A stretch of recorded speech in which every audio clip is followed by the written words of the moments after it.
जय हिंद दोस्तों। चलिए दोस्तों बात करते हैं इस एक और क्वेश्चन के बारे में। इस क्वेश्चन में एग्जामिनर ने कहा I student get 22 marks more in French than what she got in German.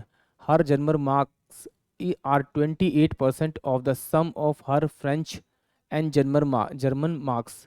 What are her French marks. यानी कि एग्जामिनर ने क्या कहा कि एक लड़की है जो कि जर्मन और फ्रेंच दो एग्ज़ाम को देती है, और कहा गया है एग्जामिनर के द्वारा जर्मन में जो उसे मिलते हैं वो मान लीजिए कि एक्स मार्क्स मिलते हैं, तो फ्रेंच में जो उसे मिलेंगे एक्स प्लस का 22 मार्क्स मिलेंगे।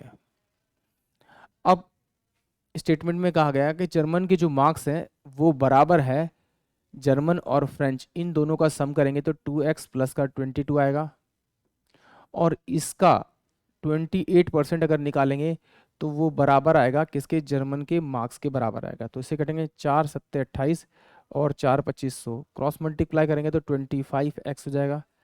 इस गलटू में 7 दूनी 14x हो जाएगा, प्लस का 22 इंटू में कितना आ जाएगा आपका 7 आ जाएगा। इसको इधर करूँगा तो ये 11x बराबर में 22 इंटू में 7 आएगा।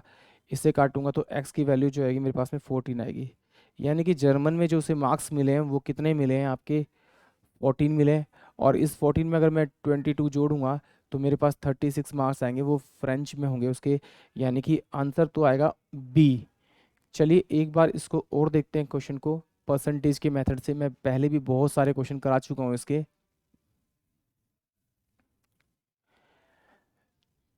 चलिए एग्जामिनर ने क्या कहा है कि जर्मन और फ्रेंच में उसने एग्ज़ाम दिया, बट जर्मन में जो उसे मार्क्स मिले वो मार्क्स जो मिले हैं वो फ्रेंच और जर्मन दोनों के सम का 28% है। तो मैंने माना कि जर्मन और फ्रेंच में दोनों में से जो मार्क्स मिले हैं दोनों का जो सम है वो 100 है। अगर 100 है तो 28 क्या होगा, जर्मन मिलेंगे उसे, जर्मन में कितने मिलेंगे 28 मिलेंगे उसे परसेंट उसके। यानी कि दोनों का जो सम है मार्क्स का वो कितना 100 है। तो उसमें से 28% निकालूंगा तो वो जर्मन के मार्क्स आ जाएंगे। अगर जर्मन के मार्क्स कितने 28 है तो 72 जो होंगे वो किसके होंगे, फ्रेंच में होंगे।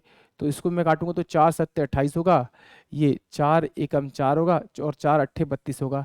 यानी कि अगर इसे जर्मन में 7 मार्क्स मिले हैं तो फ्रेंच में इसे कितने मिलेंगे, 18 मार्क्स मिलेंगे।